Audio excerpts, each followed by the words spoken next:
इहलोकीचा हा देह देव इच्छिता ती पाहे, धन्य आम्ही जन्मा आलो, दास विठोबाचे झालो, आयुष्याच्या साधने सच्चिदानंद पदवी घेणे, धन्य आम्ही जन्मा आलो, दास विठोबाचे झालो, तुका म्हणे पावटणे करू स्वर्गाची निशाणी, धन्य आम्ही जन्मा आलो, दास विठोबाचे झालो, महायोग पीठे तटे भीमरथां वरम पुंडरीकाय दातुं मुनींद्रये, समागत्य तिष्ठन्तमानन्दकन्दं परब्रह्मलिंगं भजे पाण्डुरंगं, तपोज्ञान वैराग्य भक्ति स्वरूपं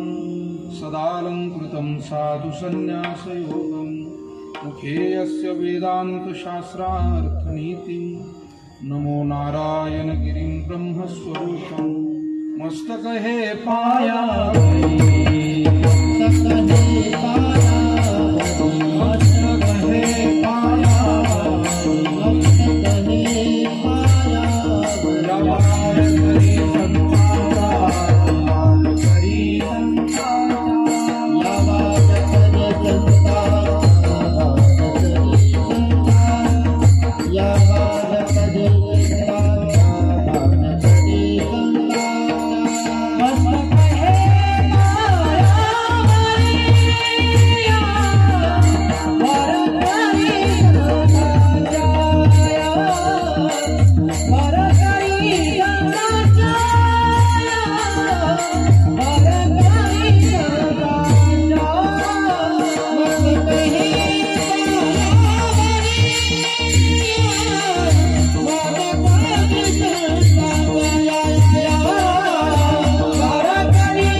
ती पाहे, धन्य आम्ही जन्मा आलो, दास विठोबाचे झालो.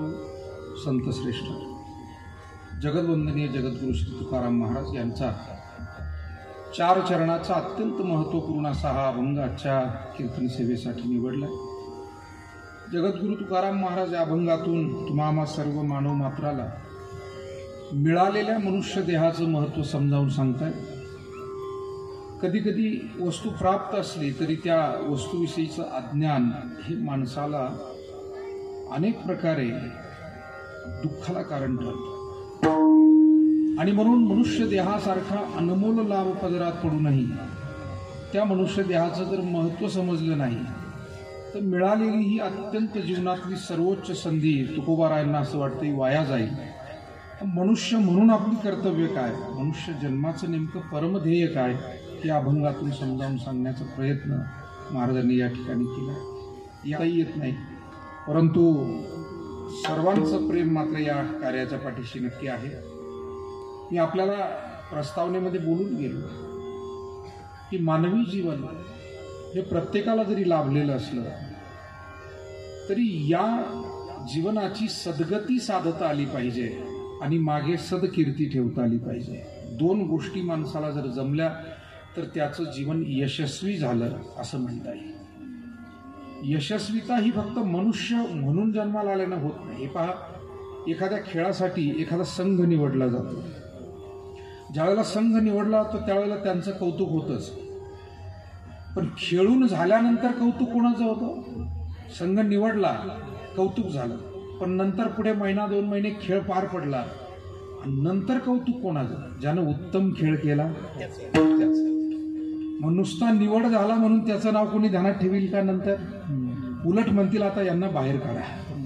हे जर काही परफॉर्मन्स देत नसतील, हे जर काही चांगलं काम करत नसतील तर या संघात यांना ठेवू नका. तसं मनुष्य म्हणून आपण सगळे जन्माला आलो.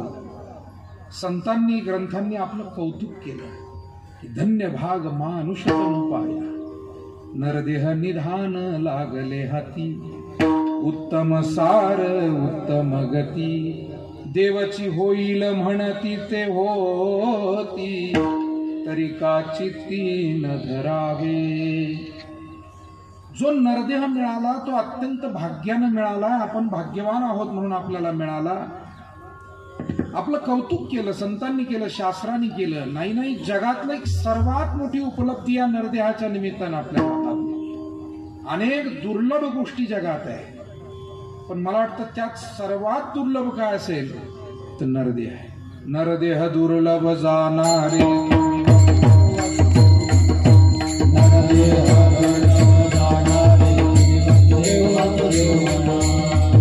वर्षाची गणनारे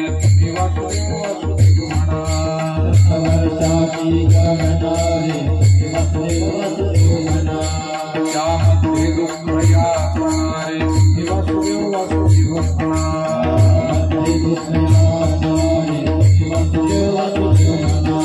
तुम्ही आठवा मधुसूदनारे तुम्ही वासुदेव वासुदेव म्हणा.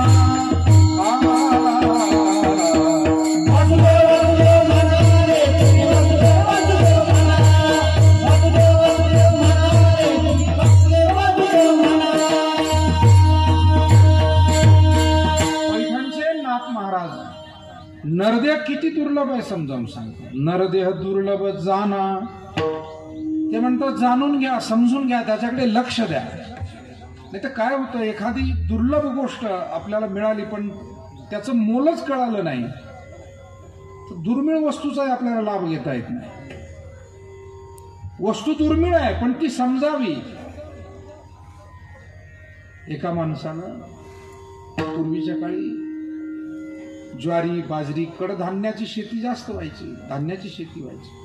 बागायताच्या अगोदर जर पाहिलं आपण, धान्याची शेती अधिक होती. एक जण असाच माळावर उभा राहून शेत राखण करत होता. पाखरं जास्त खातात म्हणून गोफण घेतली आणि काही खडे गोटे जमा केले. गोफणीतून तो जिकडे पाखरं दिसतील तिकडे भिरकवायचा. त्या पक्ष्यांना, पाखरांना हुसकावून लावायचा. कुणीतरी एक जण असा पाऊल वाट्यानं दुसऱ्या शेतात चाललेला होता. दुसरा शेतकरी यानं इकडून गोफणीत दगड घेतला आणि जो जोरात भिरकवला तो त्याच्या पाठीतच लागला. तो चाललेला पायी पायी तिकडे, यालाही दिसला नाही त्या ज्वारीमध्ये. यानं काही जाणीवपूर्वक मारला असं. दगड पाठीत लागल्यावर त्याला जोराची कळ निघाली, फार वेदना झाल्या. त्यानं वळून पाहिलं. त्रास तर खूप झाला होता, चिडला होता. आता याचा बेतच बघतो म्हटलं जाऊन, असंही म्हणत होता. पण तेवढ्यात त्या दगडाकडे वळून बघितलं तर तो दगड साधारण नव्हता, तो चमकत होता. त्याच्या लक्षात आलं हा दगड काहीतरी वेगळा आहे. आतापर्यंत दगड, गोटे, गारगोटी असे अनेक आपण पाहिले, पण हे काहीतरी वेगळंच आहे. हे काहीतरी रत्न आहे. ज्यानं फेकलं त्यानंही त्याच्या हातातून फेकला, पण त्याला समजला का तो? ज्याला लागला तो थोडा जाणकार होता, थोडासा अभ्यासू होता, थोडा काही 4 विषय त्याला माहिती होते आणि म्हणून त्यानं हळूच तो दगड घेतला, खिशात घातला.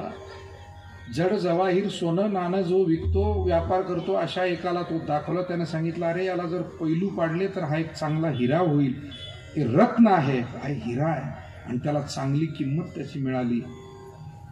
4-2 दिवसानं तो पुन्हा तिथून चालला होता. हा भिरकावीत होता दगड. या चालणाऱ्याने सांगितलं, बाबा एक काम कर, त्या दिवशी जसा दगड होता तसा असेल तर मला परत मारला तर चालेल, माझी काही तक्रार नाही. गोष्टीतला विनोद बाजूला जरी ठेवला तरी जो भिरकावतोय त्यानंही दगड पाहिलाय, ज्याला लागलाय त्यानं पाहिलाय. एकाला समजला, दुसऱ्याला मात्र समजला नाही. अनेक गोष्टी अशा आहे जीवनामध्ये. कोणाला शिक्षणाचं महत्व कळतं, कुणाला कळत नाही. कुणाला सेवेचं महत्व कळतं, आईवडिलांची सेवा करतात अनेक जण, गोरगरिबांची सेवा करतात, मुक्या प्राण्यांची सेवा करतात, कारण सेवेचं महत्व कळतं. सेवा हे क्षेत्र असं आहे ते जमिनीत पेरणी करण्यासारखं आहे बरं का. शेतकरी मंडळी आपण सगळे आहात, आपल्याला कल्पना आहे, आपण जे पेरू तेच उगवत असतं. महाराज म्हणतात, पेरी कडू जिरे आणि मागे अमृत फळे. कडू जिऱ्याची पेरणी केली म्हटलं याला मधुर फळं यावीत, ती येणार नाही. सेवा हे क्षेत्र असं आहे की आपण जे करू त्याचा अधिकाधिक आनंद आणि लाभ आपल्याला मिळाल्याशिवाय राहत नाही. परमेश्वराचे आणि त्या जीवांचे आशीर्वाद आपल्याला मिळाल्याशिवाय राहत नाही. आणि म्हणून ज्याला सेवेचं महत्व कळतं तो सेवा करतो. ज्याला महत्व कळत नाही त्याला सेवेची संधी मिळाली तरी तो सेवा करेल. समजा एखादा भुकेला मनुष्य आहे, एखाद्याच्या दारात गेला, मायबाप द्यावं काहीतरी, खूप भूक लागली. ज्याला त्या अन्नदानाच्या सेवेचं महत्व कळतं तो तात्काळ म्हणेल, बाबा एक काही हरकत नाही, जी काही भाजी भाकरी चटणी आमच्याकडे आहे ती खाऊन जा. आमच्या घरातील माय माऊली कोणालाही दारातून डावलून तसं पाठवत नाही, निर्मुखी पाठवत नाही. पण एखाद्याला नाही कळालं महत्व, तो म्हणत असतो आमचंच घर सापडलं का, पुढे हो. मला असं वाटतं सेवेचं महत्व न कळणं आणि मग परिणामही तसेच होतात. कधी कधी सगळं ऐश्वर उभं असतं पण एक घास खायला मिळत नाही. हे कशामुळं घडलं? केले कर्म झाले याची भोग आले विठाला.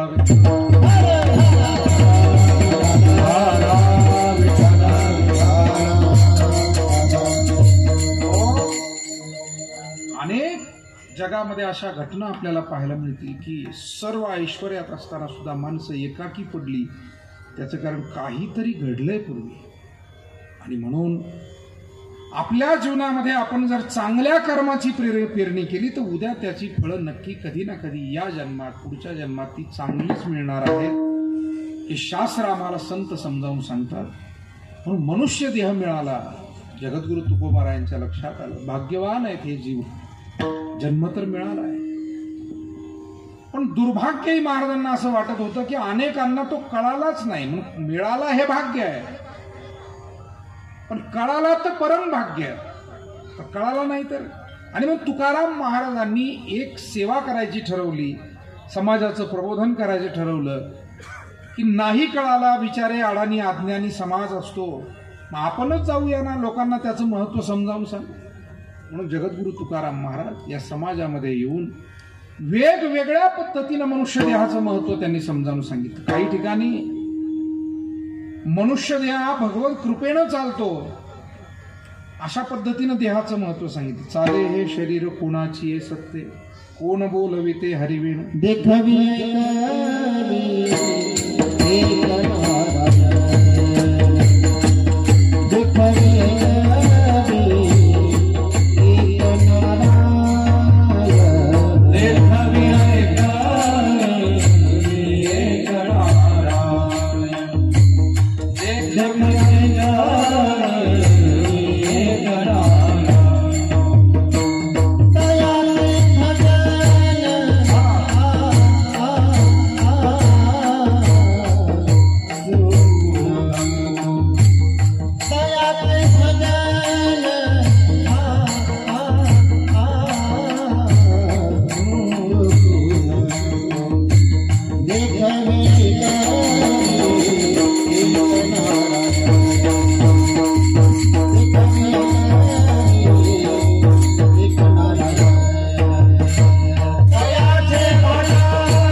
देखवी ऐकवी एक नारायण. चालण्याची शक्ती, बोलण्याची शक्ती ज्याच्यामध्ये आहे आणि ती ईश्वर सत्तेनं आहे, ईश्वर कृपेनं आहे.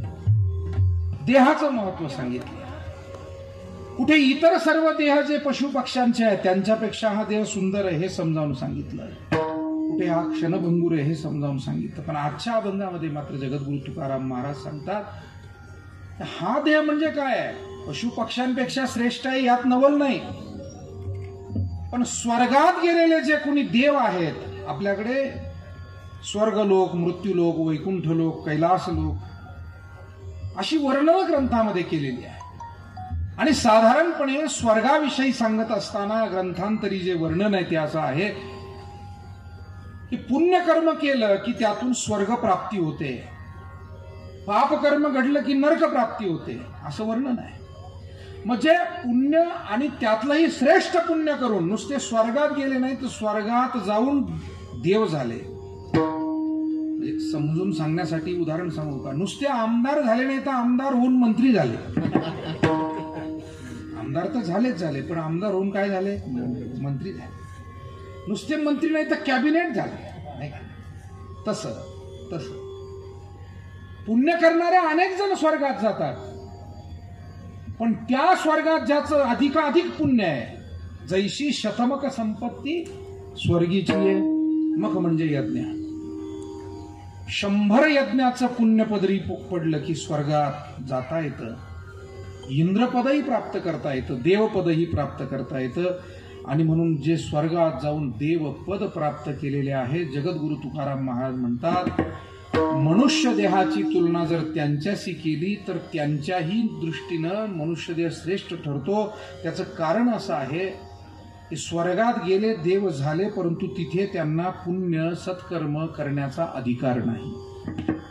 मला असं वाटतं की जीवनामध्ये संधी अशी असावी की त्याच्यात तुम्हाला सतत वाढ करण्याची एक मुभा असावी. पण वाढ करण्याची जर काही मुभाच नसेल तर त्या मिळालेल्या संधीचा उपयोग नाही. एक मुलगा आहे, बापाने त्याला सांगितले तुला माझ्याकडे 5 लाख रुपये ते मी तुला देतो. मुलगा आळशी होता, 5 लाख रुपये घेतले. काही दिवस त्याचं व्याज काढून जगला.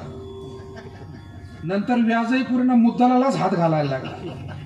तुकोबाराय म्हणतात मुद्दलात पडे तोटा ऐसा खोटा उदीम. व्याज तर खाल्लं मुद्दल खायला लागलं. दुसरा एक मुलगा होता, त्यालाही 5 लाख रुपये बापानं दिले. त्यानं सुरुवातीला तोही विचार करत होता की काय करावं. मग ते 5 लाख त्यानं चांगल्या व्यवसायात गुंतवले, चिकाटी ठेवली, ध्येय ठेवलं, परिश्रम घेतले, एक चांगली संगती ठेवली, चांगले विचार ठेवले. आणि त्याचा परिणाम त्या 5 लाखाचे 10 झाले, 10चे 20 झाले. त्याच्यामध्ये भर पडत गेली. दोघांनाही 5 लाख मिळाले होते, पण एकानं ते वाढवले, दुसऱ्यानं ते घटवले. वाढवण्याची संधी दोघांनाही होती, पण एकाला ती घेता आली, दुसऱ्याला ती घेता आली नाही. मला वाटतं स्वर्गात गेलेले जे देव आहेत त्यांना वाढवण्याची संधीच नाही आहे. वाढवावं जरी वाटलं, पुण्याचा विषय चालला. उदाहरण पैशाचं दिलं ते समजतं, सगळ्यांना समजतं म्हणून. कारण सगळ्यात जिव्हाळ्याचा विषय काय आहे, पैसा. पैसा मारो परमेश्वर, गुजरातीमध्ये एक म्हण आहे. मला असं वाटतं आपल्यासारखी माणसं, सज्जन माणसं आहेत समाजामध्ये की जे पैशापेक्षा आजही नाते संबंध, सेवा, सत्कर्म याला महत्व देतात. पैसा लागतो, प्रत्येकाला लागतो, पण त्याला किती महत्व द्यावं, माणसापेक्षा तो मोठा नाही. विठाला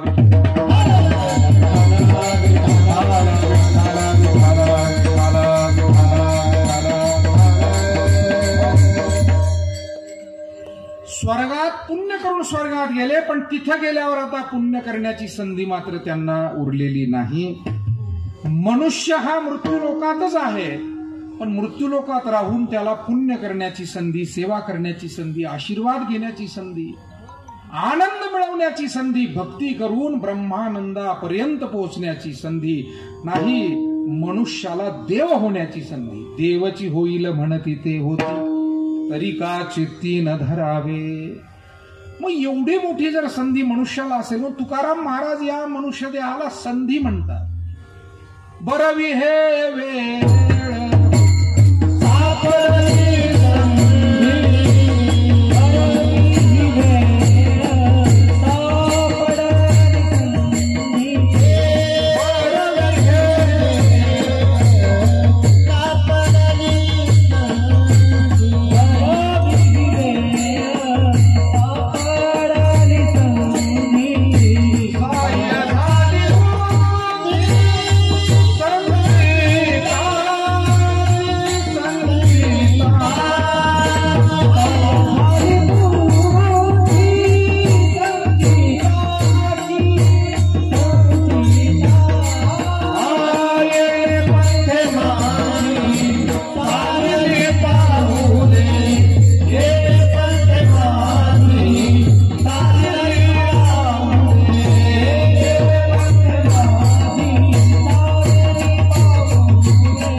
संधी, या मृत्यूलोकामध्ये मनुष्य म्हणून जगण्याची जी संधी मिळाली, मला वाटतं अनेक मनुष्याला संधी जीवनात मिळतात, पण आपण माणूस म्हणून जन्माला आलो हीच मोठी संधी आहे.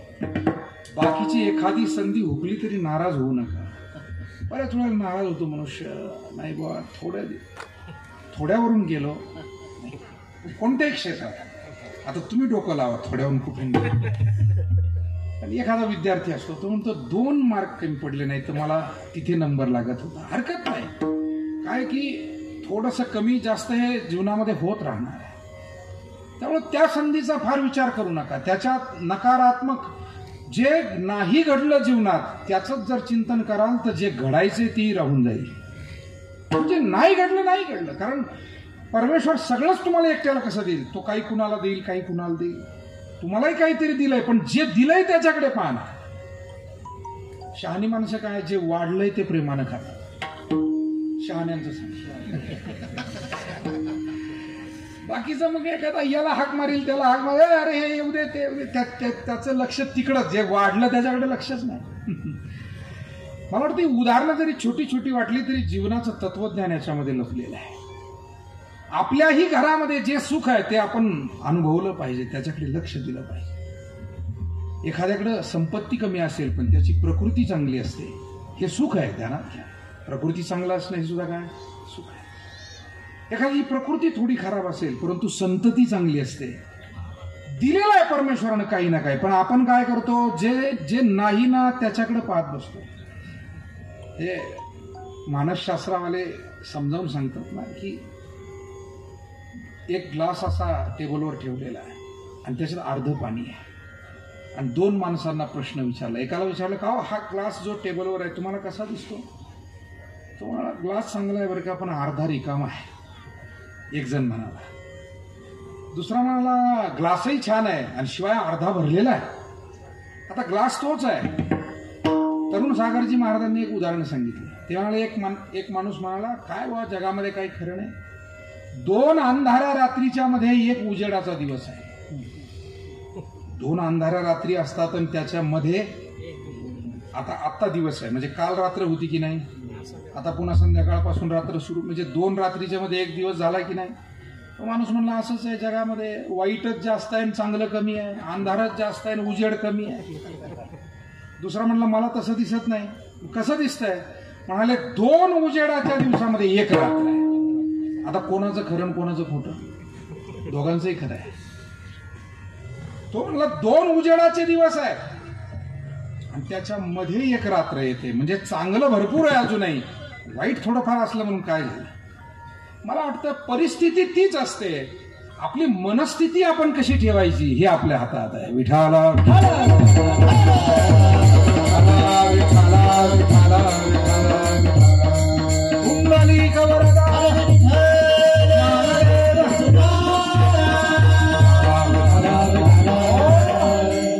परमेश्वरानं आम्हाला जे दिलंय त्याचं समाधान माना.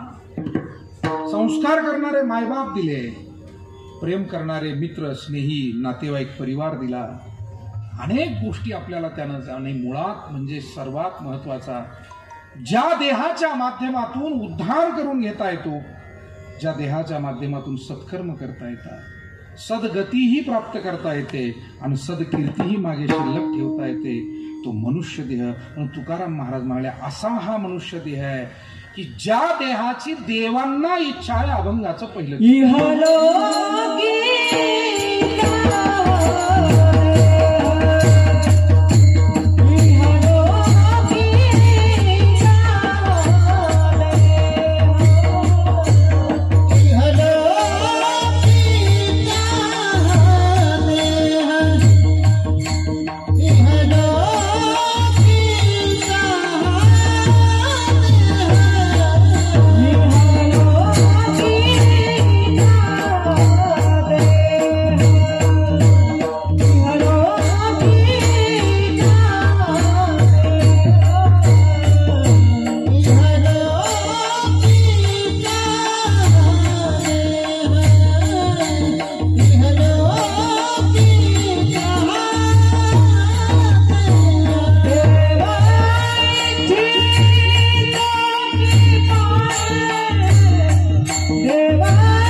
देह देव इच्छिता ती पाहे.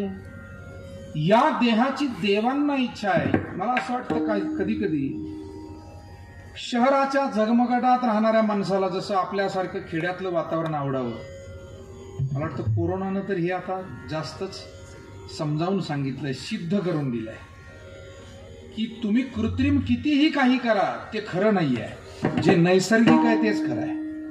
ते नैसर्गिक राहणीमान, नैसर्गिक पद्धतीचं जेवण, नैसर्गिक पद्धतीचं वागणं सुद्धा माणसाचं कसं असं नैसर्गिक म्हणजे सोंग नको ढोंग नको, जसा आहे तसं त्याला काय म्हणावं, नैसर्गिक. नाही तर आता वेगवेगळ्या ऑफिसात गेलं की काही माणसं असे कृत्रिम वागतात. पहा, yes sir, no sir, yes sir, ते तसे नसतात पण त्यांना तसं शिकवतात हल्ली. ते मोठमोठ्या आता कंपन्या वगैरे आहेत ना पुण्या मुंबईला, ते म्हणतात तुम्ही असं बोललं पाहिजे तसं, आणि मग ते सोंग करतात, दिवसभर सोंग करतात नुसतं. त्याच्यामुळे त्यांच्या डोक्यावर त्याचा ताण वाढतो खूप, आणि दुसऱ्याच्याही मनापर्यंत त्यांचे शब्द पोहोचत नाही. सोंगे छंदे काही देव जोडे, माणसानं जसं आहे तसं आहे. पण आता काय करणार, कालाय तस्मै नमः, हे जगच ढोंगाचं निघालंय. त्यामुळे त्याला नाव दिलंय, जे सुज्ञ आमचे तरुण बांधव आहेत त्यांना कल्पना आहे त्याची, त्याला पर्सनॅलिटी डेव्हलपमेंट म्हणतात. हल्ली काय म्हणतात शहरामध्ये, हा म्हणजे तुम्ही हे शब्द असे वापरले पाहिजे, ते आलेल्या माणसाशी ते तसं बोललं पाहिजे. विशेष करून जी मंडळी यांचं कम्युनिकेशनचं काम असताना समाजाला समजून सांगायचं आहे, एखाद्या कंपनीच्या प्रॉडक्टचा प्रचार करायचा आहे किंवा एखाद्या काही गोष्टीची माहिती द्यायची, त्यांना जादा सोंग करावं लागतं. किती सोंग त्यांचं त्यांनाच माहिती, किती सोंग करावं समोरच्याने. आता तुम्ही बघा, हे तुमच्याकडे मोबाईल आहे, आता काही लोक आपले असे गावठी लोक आहेत रानात की ते त्या मोबाईलवर बोलणाऱ्याला शिव्या देतात इकडून. त्यांचे जे कॉल सेंटर असतात त्यांना शिव्या देतात, पण त्यांना सोंग करावं लागतं तरी पण तिकडून ते ऐकूनच घेतात. कारण त्यांना कशाला बसवलंय, त्यांना पगार कशाचा आहे, सोंग करण्याचा. विठाला सोंगा ढोंगाची दुनिया होत चालली. जसे तसे वागा. आपलं जितकं प्रेम आहे तितकं दाखवा. काही माणसं दाखवतात जास्त, करतात कमी. जितकी माणुसकी तितकीच दाखवा. नाही तर पुरीला पाहायला आले त्यावेळीची माणुसकी आणि पुरीला न्यायला आले त्यावेळीची माणुसकी, याच्यात जर का अंतर पडलं तर माणूस कसा आहे, सोंगी. मला वाटतं आपण सगळी चांगली माणसं, आपण समाजामध्ये कधी कधी अशी भलतीच माणसं आपल्याला पाहिजे. जसे आहे तसे राहा, म्हणजे त्याचा संबंधावर कधी परिणाम होत नाही. नाही तर एका वेळेला एक दाखवाल आणि दुसऱ्या वेळेला ते जर नाही घडलं तर मनुष्य उघडा पडतो. विठाला नैसर्गिक जीवन, नैसर्गिक जेवण, नैसर्गिक राहणीमान, हा कोरोनानं दिलेला संदेश आहे. नैसर्गिक राहा, जे होईल तेवढं आपलं साधं, आणि जे आपल्या घरचं आहे ते खा, जे चांगलं आहे ते खा. नैसर्गिक जेवण पाहिजे. आणि म्हणून शहरातल्या माणसाला हे झगमगाट आणि ऐश्वर्य संपन्न जीवन, शहरी जीवन म्हणजे शहरी जीवनाची ओढ प्रत्येकाला सुरुवातीपासूनचीच आहे. अगदी स्वातंत्र्यपूर्व काळामध्ये सुद्धा माणसं शहराकडेच पळत होती. म्हणून गांधीजी तेव्हा म्हणाले, खेड्याकडे चला. मला असं वाटतं गांधीजींचं ऐकायला थेट 70 वर्ष जावी लागली, कोरोना यावा लागला आणि मग बिराडा भरू खेड्याकडे माणसं निघाली. मग काय चला म्हणायची वेळ झाली नाही. हा त्याच्या पुढं, तो त्याच्या पुढं, हे रांग लागली. रेल्वेत जागा मिळेना, रस्त्यावर वाहनं माहिना. असं वाटतं जावं लागतं. शहरात जाणं चुकीचं आहे का? माझं मत तसं नाही आहे. पण शहरात राहणाऱ्या माणसानं खेड्यातल्याला तुच्छ समजावं का, हा माझा प्रश्न आहे. कोरोनानं ते शिकवलंय. आता इथून पुढे शेतकऱ्याला, कष्टकऱ्याला आणि खेड्यात राहून जो तुम्हाला जगवतोय त्याला तुच्छ समजू नका. कारण त्याला तुच्छ समजाल कसं, तोच तर जगवतोय. आज आपल्या देशाला तरी या कोरोनाच्या काळात शेतकऱ्यानं जगवलं ना. सगळं बंद होतं ना, सगळं बंद होतं, सगळी इकॉनॉमी थांबलेली होती. देश चालला आणि देश जगला, सगळे जगले ते शेतकऱ्यांमुळे आणि कष्टकऱ्यांमुळे. विठाला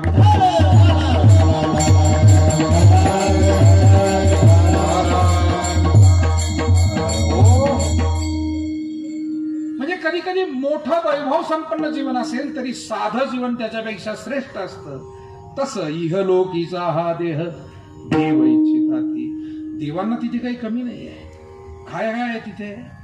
तर तिथे ऐरावत आहे, तिथे कामधेनू आहे, तिथे कल्पतरू आहे, तिथे रंभा, उर्वशी, मेनका आहे. सगळं वर्णन संतांनी आपल्या समोर करून ठेवलेलं आहे. मी त्याचा उहापोह जास्त करून लांबवणार नाही, कारण जवळजवळ 11:15 होत आले. 2-5, 10-5 मिनिटात आपल्याला थांबायचं. सांगण्याचा मतितार्थ इतकाच आहे, स्वर्गात सगळं ऐश्वर्य असलं तरी ज्यातून सुख मिळेल असं पुण्य करण्याची संधी नाही. तिथे फक्त पुण्य खर्चण्याची संधी आहे, पुण्य प्राप्त करण्याची संधी नाही. आणि मी आपल्याला सांगू, खर्च करून जे भोग मिळतात ना त्याच्यातून कधी सुख मिळत नाही, पण जे सेवेतून मिळतं ना त्याच्यातून सुख मिळतं. म्हणून आजही पैसा खर्चून जर मी सुख विकत घेईल असा कोणाचा भ्रम असेल तर तो जगात सबसे चुकीचा आहे. नाही मिळत ते सुख, पण सेवा करून सुख मिळवता येतं. आईवडिलांची सेवा केली, त्यांनी जर कळकळून एखाद्या पाहुण्याजवळ सांगितलं की नाही आमचा पोरगा फार लक्ष देतं आमच्याकडे, तुमचं सार्थक झालं हो तुमच्या केल्यास, बरोबर आहे की नाही? ते सुख. किंवा एखाद्या मुलीसाठी आईबापांनी कष्ट घ्यावेत आणि त्यांनी म्हणावं की त्यांच्यामुळे मी आज उभा आहे, सार्थक झालं त्या आईबापाने. सेवा कोणी कोणाची करा, एखाद्या सधन माणसानं गरिबाची केलेली सेवा असेल किंवा तुमच्या आमच्यासारख्या माणसांनी मुक्या प्राण्यांची केलेली सेवा असेल, सेवेतलं पुण्य. मी नेहमी एक उदाहरण सांगत असतो. एक मनुष्य पायी राजाला भेटायला निघाला. पूर्वीचा काळ, प्रवासाची साधनं नव्हती. राजे साहेबाकडे भेटायला जायचं म्हणून शिदोरी बांधून घेतली, पायी प्रवास करत निघाला. भूक लागली, न्याहारीची वेळ झाली म्हणून त्यानं शेजारीच ओढ्याचं पाणी वाहत होतं, हातपाय धुतले, पाणी पिला, सावलीला बसला. आता जेवण करू म्हणून त्यानं सोबतची शिदोरी भाकरी सोडली. आणि तेवढ्यात काय झालं, एक कुत्री होती. 2-4 पिलाला तिने नेमकंच 2-4 दिवसापूर्वी जन्म दिलेला होता. आणि ती कुत्री अत्यंत भुकेली असल्यामुळे अशा आशाळभूत नजरेनं त्या माणसाकडे पाहू लागली. प्राण्यांना सुद्धा काही भावना असतात बरं का, फक्त त्या भावना समजून घेण्याला आपल्याला थोडा वेळ दिला पाहिजे, थोडी संवेदनशीलता दाखवली पाहिजे.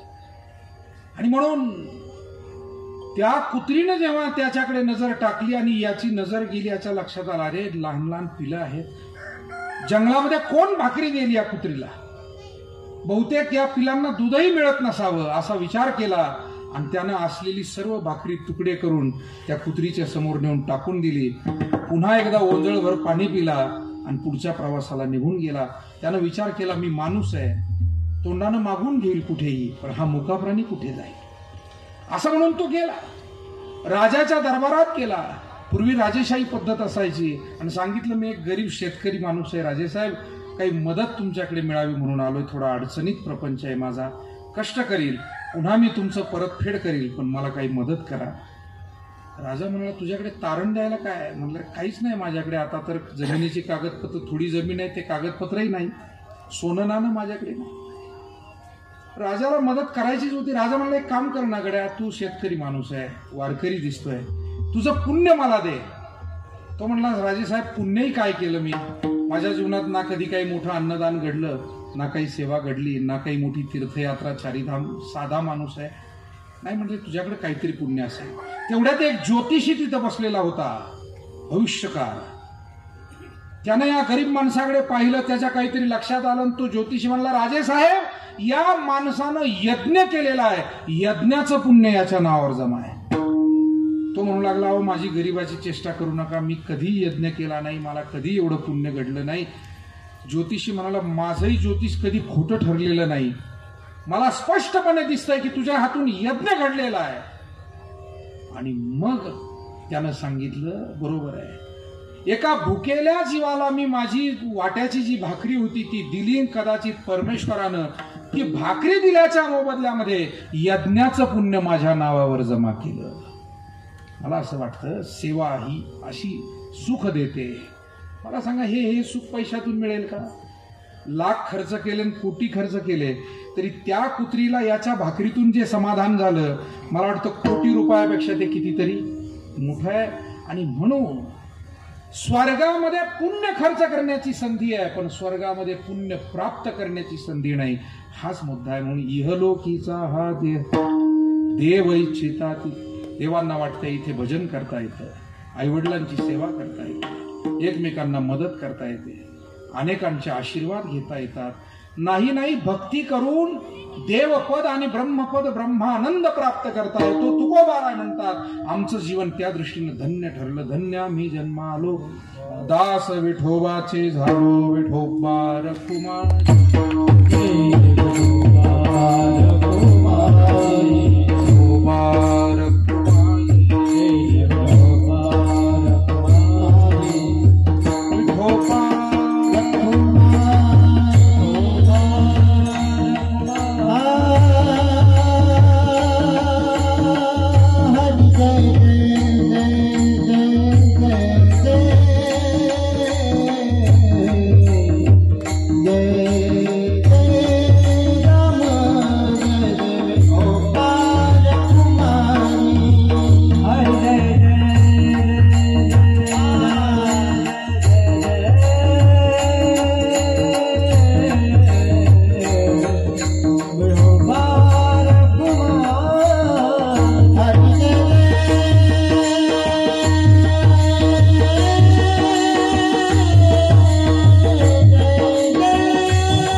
धन्य आम्ही जन्मालो, दास विठोबाचे झालो. महाराज म्हणले जन्म अनेकांना मिळाला, परंतु आमचं जीवन आम्हाला धन्य वाटतं. का? आम्ही ईश्वराची भक्ती केली. म्हणून मी सुरुवातीपासून हेच सांगण्याचा प्रयत्न केला की मिळालेली संधी आम्ही कशी उपयोगात आणतो, काय वापर त्याचा करतो. वस्तू अनमोल आहे, परंतु त्याचा वापरही तितकाच सुयोग्य व्हावा. कधी कधी काही माणसं आपल्या कौशल्यानं साध्या वस्तूचा सुद्धा श्रेष्ठ वापर करतात आणि कधी कधी माणसं दुर्बुद्धीनं चांगल्या वस्तूचा सुद्धा वाईट वापर करतात. एका घरामध्ये किराणा दुकान होतं आणि आईवडील वारकरी होते, निष्ठावंत होते. घरात ज्ञानेश्वरी होती, भागवत होतं, गाथा होती. पुढे वडीलही गेले, आई गेली, मुलं दुकान चालू लागली. आता सुदैवानं अनेक मुलं आपल्या वाडवडिलांचे संस्कार चालवतात, पण दुर्भाग्यानं कधी कधी काही मुलांना नाही आवडत. ते उलट टीका करतात, काय आमच्या वडिलांना काही कळत नव्हतं, हे देव धर्म वारकरी काय नादी लागले नष्ट. आता तो दुकानदार मुलगा असा होता, आईवडील चांगले होते, पण तो म्हणला काय आमचे आईवडील. आणि मग ते ग्रंथ होते घरात, ती अडचण वाटायला लागली. आणि एक दिवस त्यानं तेच ग्रंथ रद्दी म्हणून घेतले आणि ज्ञानेश्वरीचं पान फाडून त्याच्या जिरेन मोहरी बांधून द्यायला लागला. म्हणजे श्रेष्ठ वस्तूचा काय उपयोग करतोय पहा. इतकी श्रेष्ठ आहे. मला असं वाटतं ज्ञानेश्वरी म्हणजे प्रत्यक्ष माऊली आहे. शीख धर्माकडून शिकावं ग्रंथाचा आदर किती करायचा. शीख धर्मीयांच्या गुरुद्वारामध्ये ग्रंथासाठी गुरुद्वारा असतो, तिथे मूर्ती नाही आहे. मूर्ती आहे का? कोणाची नाही. गुरु नानक देवांची नाही, गुरु गोविंद सिंहांची नाही. प्रतिमा लावलेली असते, फोटो असतात, पण मूर्ती नाही. मुख्य दर्शन ग्रंथाचं. त्या ग्रंथाला देवतुल्य मानतात. त्याला वारा घातला जातो, त्यावरची धूळ स्वच्छ केली जाते, त्याला हार घातला जातो, अत्यंत जपलं जातं. मला असं वाटतं आपण सुद्धा आपल्या घरामध्ये हरिपाठ, ज्ञानेश्वरी, गीता, गाथा हे देव आहेत. रामायणाचा ग्रंथ तुमच्या घरी असेल तर प्रत्यक्ष रामप्रभू हनुमानजी त्याच्यात आहे.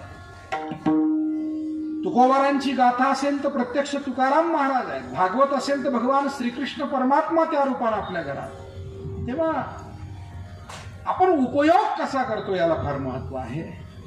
आयुष्य फार सुंदर आहे, पण आयुष्य हे फक्त खाणं पिणं आणि मौज मजा करणं एवढ्यात जाऊ नये. खाणं पिणं जगणं एक दिवस मरणं हे तर पशुपक्षी करतात.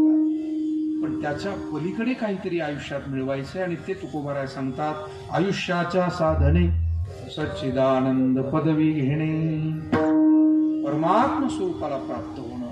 सुरुवातीला मी म्हणालो परमात्म स्वरूपाची प्राप्ती आहे सद्गती, आणि चांगलं कर्म करून मागे चांगली आठवण ठेवणं ही आहे सद्कीर्ती. या रूपानं मनुष्याला या जीवनामध्ये खऱ्या अर्थानं धन्य होता येतं. तुकोबाराय म्हणतात, मग त्या मनुष्य जीवनात आम्ही आलेले असल्यामुळे स्वर्गातलं सुख जरी आता आम्हाला कोणी देऊ केलं तरी ते ओलांडून आम्ही जाऊ अभंगाचं शेवटचं.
नावटणी करू स्वर्गाची निशाणी, धन्याम्ही जन्मालो दास विठोबाचे झालो.